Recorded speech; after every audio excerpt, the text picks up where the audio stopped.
Au nom du Père et du Fils et du précieux Saint-Esprit. Amen. Bonjour, famille bien-aimée. Que la paix de notre Seigneur Jésus-Christ, la paix qui surpasse toute intelligence, inonde ton cœur, inonde ta maison, inonde tes pensées en cet instant même.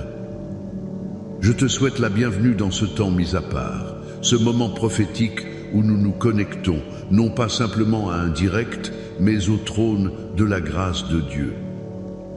Avant toute chose, je veux que nous élevions un bouclier de protection divine autour de nous. Père éternel, au nom puissant de Jésus, je te prie de nous couvrir entièrement par le sang précieux de l'agneau. Que le sang de Jésus nous lave, nous purifie de tout péché, de toute iniquité. Et que ce même sang, ce sang qui a crié victoire à la croix, devienne maintenant une muraille de feu autour de chaque personne connectée. Autour de toi, mon frère, ma sœur.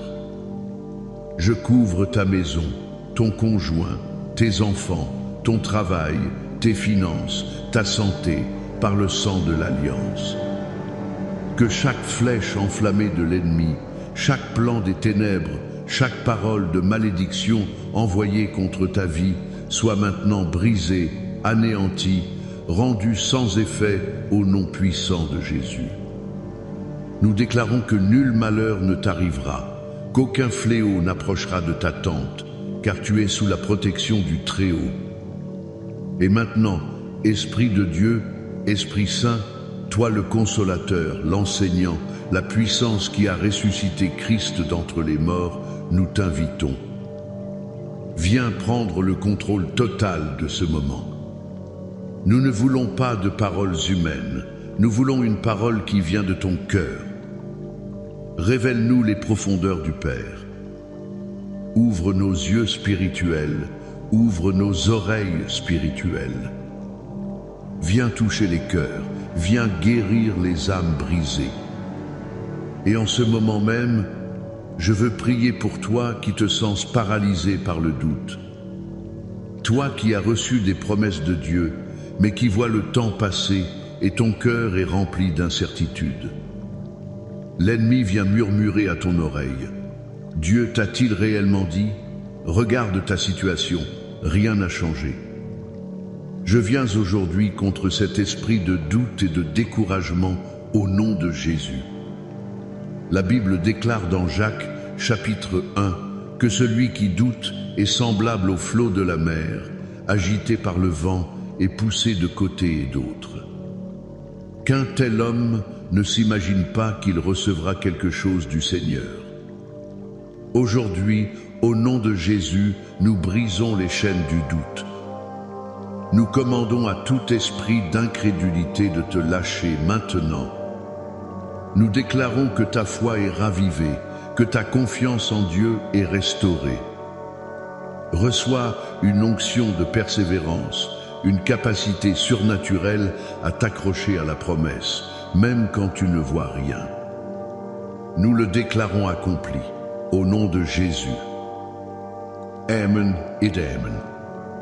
Famille prophétique, je sens déjà la puissante présence de Dieu parmi nous. Fais-moi savoir que tu es là, que tu reçois cette parole. Écris Amen, je reçois dans les commentaires. Laisse un j'aime sur cette vidéo pour que l'algorithme la montre à plus de personnes qui ont besoin d'entendre ce message d'espoir. Si tu n'es pas encore abonné, rejoins notre famille en cliquant sur le bouton s'abonner, c'est gratuit et tu seras notifié de chaque moment de prière. Et surtout, je te demande de faire un acte prophétique. Partage cette vidéo maintenant à 7 personnes. 7, le chiffre de la perfection divine. 7 personnes dans ta vie qui ont besoin de voir leur foi fortifiée. Sois un canal de bénédiction. Et reste jusqu'à la fin, car à la fin de ce message, je prierai spécifiquement pour briser toute chaîne d'impossibilité et de stagnation qui a pu te retenir captif. Ne manque pas ce moment de percée. Aujourd'hui, le Seigneur a mis sur mon cœur un thème puissant, vivre une foi solide et persévérante. Nous allons nous appuyer sur deux forteresses de la parole de Dieu, le psaume 91 et le psaume 23. Dans un monde rempli d'incertitudes, de mauvaises nouvelles, de crises, la seule ancre qui peut nous tenir fermes, c'est une foi inébranlable en notre Dieu. Pas une foi de dimanche, pas une foi intellectuelle, mais une foi vivante, une foi qui déplace les montagnes. Mon premier point aujourd'hui est celui-ci.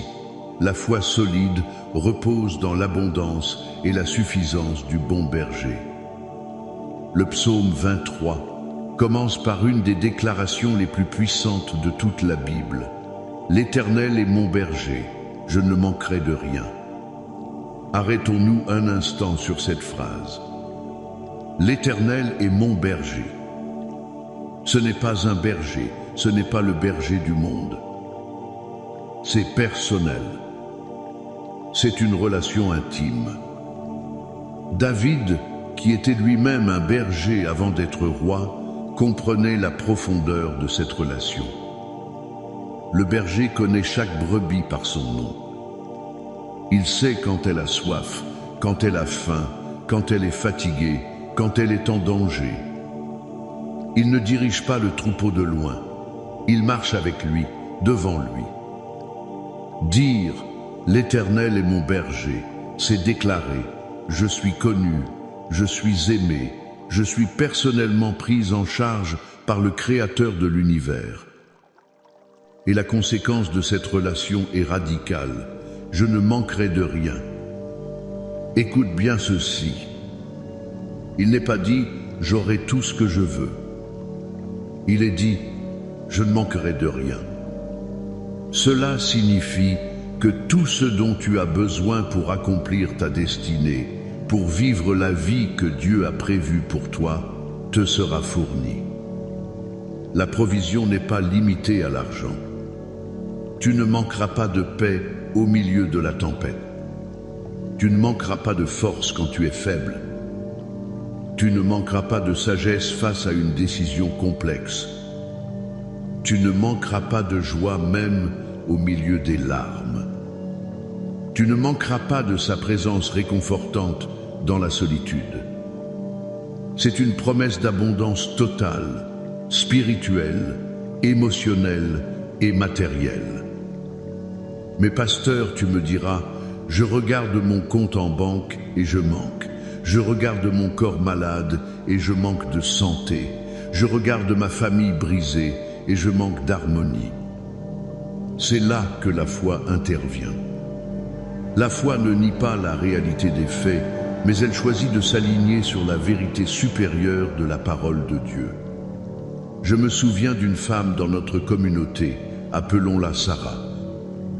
Elle a perdu son emploi de manière inattendue.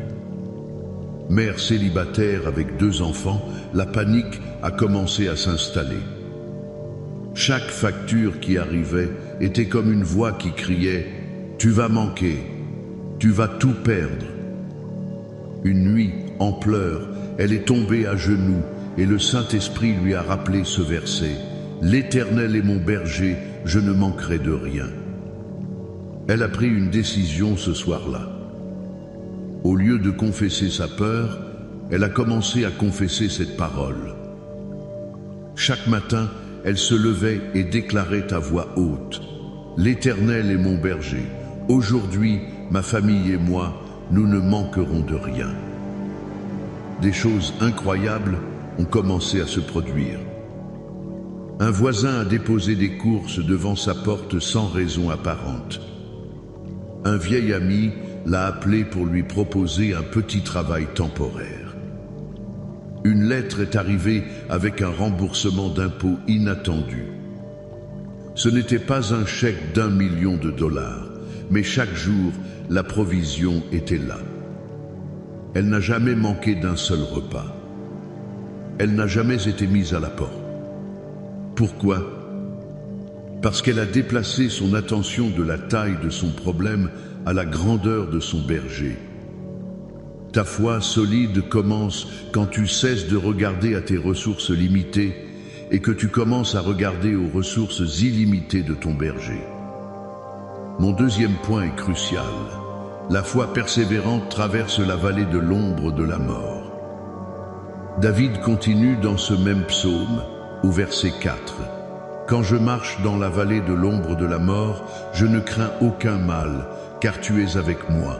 Ta houlette et ton bâton me rassurent. » Écoute attentivement la formulation. Il n'est pas dit si je marche, mais quand je marche. La vallée est une partie inévitable du voyage du croyant. La Bible ne nous promet pas une vie sans problème. Jésus a dit « Vous aurez des tribulations dans le monde ». Cette vallée peut prendre de nombreuses formes. La maladie, le deuil, la trahison, la dépression, la faillite, une crise profonde. C'est un lieu sombre, un lieu où l'on se sent seul, un lieu où l'ombre de la faim semble planer sur nous. Mais la promesse n'est pas l'absence de la vallée. La promesse est la présence du berger dans la vallée. Je ne crains aucun mal, car tu es avec moi. La source de notre courage n'est pas notre propre force, c'est sa présence. Remarque aussi qu'il est dit « je marche ». Tu ne campes pas dans la vallée. Tu ne construis pas ta maison dans la vallée. C'est un lieu de passage. Le problème pour beaucoup de croyants est qu'ils s'arrêtent au milieu de la vallée. Ils sont tellement submergés par l'obscurité qu'ils s'assoient et abandonnent. Mais la foi persévérante, c'est celle qui continue à mettre un pied devant l'autre, même quand on ne voit pas le bout du tunnel. C'est croire que si Dieu t'a permis d'entrer dans cette vallée, c'est qu'il a déjà préparé une sortie de l'autre côté. Comment marchons-nous dans cette vallée? David nous le dit. Ta houlette et ton bâton me rassurent. La houlette, ce long bâton avec un crochet, servait au berger à ramener doucement une brebis qui s'égarait, à la tirer hors d'un fossé. C'est l'image de la direction et de la correction aimante de Dieu. Parfois dans la vallée, Dieu nous redirige, il nous ajuste. Le bâton, plus court et plus robuste, était une arme pour défendre le troupeau contre les prédateurs, les loups, les lions. C'est l'image de la protection de Dieu. Même dans ton moment le plus sombre, le plus vulnérable, sache que ton berger se tient entre toi et l'ennemi, son bâton levé, prêt à te défendre. S'accrocher à la houlette et au bâton, c'est s'accrocher à la parole de Dieu et à ses promesses. C'est continuer à prier même quand le ciel semble de bronze. C'est continuer à louer même quand ton cœur est lourd. Chaque pas de foi que tu fais dans ta vallée est un acte de guerre spirituelle qui déclare à l'ennemi « Mon Dieu est avec moi et je n'aurai pas peur ». Alors, je te le dis aujourd'hui, peu importe la profondeur de ta vallée, ne t'arrête pas. Continue de marcher. Continue de t'appuyer sur ton berger.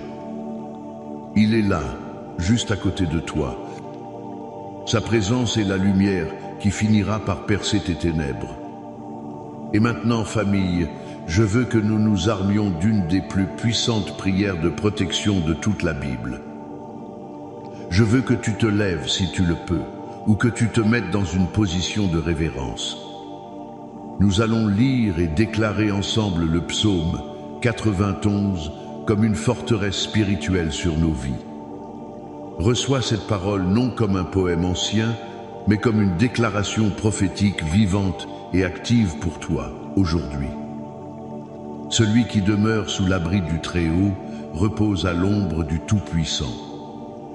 Je dis à l'Éternel, mon refuge et ma forteresse, mon Dieu en qui je me confie. Car c'est lui qui te délivre du filet de l'oiseleur, de la peste et de ses ravages. Il te couvrira de ses plumes et tu trouveras un refuge sous ses ailes. Sa fidélité est un bouclier et une cuirasse. Tu ne craindras ni les terreurs de la nuit, ni la flèche qui vole de jour, ni la peste qui marche dans les ténèbres, ni la contagion qui frappe en plein midi. Que 1000 tombent à ton côté et 10 000 à ta droite, tu ne seras pas atteint. De tes yeux seulement tu regarderas, et tu verras la rétribution des méchants. Car tu es mon refuge, ô Éternel. Tu fais du Très-Haut ta retraite. Aucun malheur ne t'arrivera, aucun fléau n'approchera de ta tente. Car il ordonnera à ses anges de te garder dans toutes tes voies. Ils te porteront sur les mains, de peur que ton pied ne heurte contre une pierre. Tu marcheras sur le lion et sur l'aspic, tu fouleras le lionceau et le dragon. Puisqu'il m'aime, je le délivrerai, je le protégerai, puisqu'il connaît mon nom. Il m'invoquera, et je lui répondrai. Je serai avec lui dans la détresse, je le délivrerai, et je le glorifierai. Je le rassasierai de longs jours, et je lui ferai voir mon salut. Amen. Amen. Que cette parole soit scellée dans ton esprit et dans ton cœur. Et maintenant, bien-aimés, entrons dans ce temps de prière finale. C'est le moment de la percée. C'est le moment où la foi devient action. Ferme tes yeux, ouvre ton cœur et prions ensemble. Père céleste, au nom puissant de Jésus, nous venons devant ton trône de grâce avec confiance. Merci pour ta parole qui est une lampe à nos pieds et une lumière sur notre sentier. Merci parce que tu es notre berger et que tu as promis que nous ne manquerions de rien. Seigneur, je prie maintenant pour chaque personne qui écoute ma voix. Je te prie de fortifier leur foi. Seigneur, pour celui ou celle qui regarde à ces circonstances et qui voit le manque, je te prie de changer son regard. Ouvre ses yeux spirituels pour qu'il voie ta main de provision. Je déclare selon ta parole que tu es Jéhovah Jireh, notre pourvoyeur. Aide-nous à te faire confiance non pas après avoir vu la provision, mais pour voir la provision. Active en nous une foi qui te remercie d'avance pour le miracle, au nom de Jésus. Père, pour celui ou celle qui marche en ce moment dans une vallée sombre et profonde, qui se sent seul, abandonné, effrayé, je te prie, ô bon berger, de lui faire sentir ta présence maintenant. Que la chaleur de ton amour l'enveloppe. Que la paix qui surpasse toute intelligence garde son cœur et ses pensées. Je déclare qu'il n'est pas seul. Tu es avec lui. Ta houlette le guide, ton bâton le protège. Donne-lui la force de continuer à marcher, un pas après l'autre, sachant que la sortie de la vallée est proche et qu'une table est dressée pour lui devant ses adversaires. Et maintenant, comme je l'ai promis, nous allons nous attaquer aux forteresses de l'impossibilité et de la stagnation. Il y a des situations dans ta vie qui semblent être des murs infranchissables, des cycles de défaites qui se répètent, des portes qui restent obstinément fermées. Au nom qui est au-dessus de tout autre nom, le nom de Jésus-Christ de Nazareth, nous nous levons maintenant contre tout esprit de stagnation et d'impossibilité. Toute chaîne qui t'a retenu captif, qu'elle soit générationnelle, qu'elle soit le résultat de paroles négatives prononcées sur toi, qu'elle soit une forteresse dans tes propres pensées, nous la lions et nous la brisons maintenant par le sang de l'agneau. Nous déclarons que ce qui était impossible aux hommes est possible à Dieu. Nous commandons à toute montagne de limitation dans ta vie de se déraciner et de se jeter dans la mer. Mur de Jéricho financier, tombe. Mur de Jéricho relationnel, tombe. Mur de Jéricho dans ta santé, tombe au nom de Jésus. Je libère sur toi une onction de percée. une grâce pour avancer là où tu étais bloqué. Reçois-la maintenant par la foi. Et nous étendons cette prière. Père, je prie pour les familles. Là où il y a la division, la discorde, je libère la paix et la réconciliation. Je prie pour les mariages au bord du gouffre, que ton amour qui couvre une multitude de fautes vienne guérir et restaurer ce que l'ennemi a voulu détruire. Pour les parents qui pleurent pour leurs enfants égarés, je déclare le retour du Fils prodigue à la maison, au nom de Jésus. Je prie pour une percée financière surnaturelle. Nous brisons tout esprit de pauvreté, toute malédiction de manque qui a suivi ta lignée familiale. Nous te déconnectons de l'échec et nous te connectons à la faveur divine. Nous déclarons que les fenêtres des cieux s'ouvrent sur tes finances, que le dévoreur est réprimandé pour l'amour de toi et que tu deviens non seulement béni, mais une source de bénédiction pour les autres. Je prie pour la guérison divine. Par les meurtrissures de Jésus, nous avons été guéris. En vertu de cette parole, je commande à tout esprit d'infirmité de quitter les corps maintenant. Cancer, diabète, hypertension, douleurs chroniques, dépression, anxiété, je vous ordonne de partir au nom de Jésus. Que la puissance de résurrection du Saint-Esprit coule dans chaque cellule, chaque organe, et apporte une guérison complète et parfaite. Nous déclarons la victoire sur tous les fronts. Victoire dans ton esprit, victoire dans ton âme, victoire dans ton corps, victoire dans tes finances, victoire dans ta famille. Ce que l'ennemi a volé, nous décrétons une restitution au centuple. Maintenant, reçois cette bénédiction finale. Que l'Éternel te bénisse et te garde. Que l'Éternel fasse luire sa face sur toi et t'accorde sa grâce. Que l'Éternel tourne sa face vers toi et te donne la paix. La paix dans ton cœur, la paix dans ta maison, la paix dans tes projets. Va dans la paix et la puissance du Seigneur, sachant que tu es plus que vainqueur par celui qui t'a aimé. Au nom du Père, du Fils et du Saint-Esprit. Amen et Amen.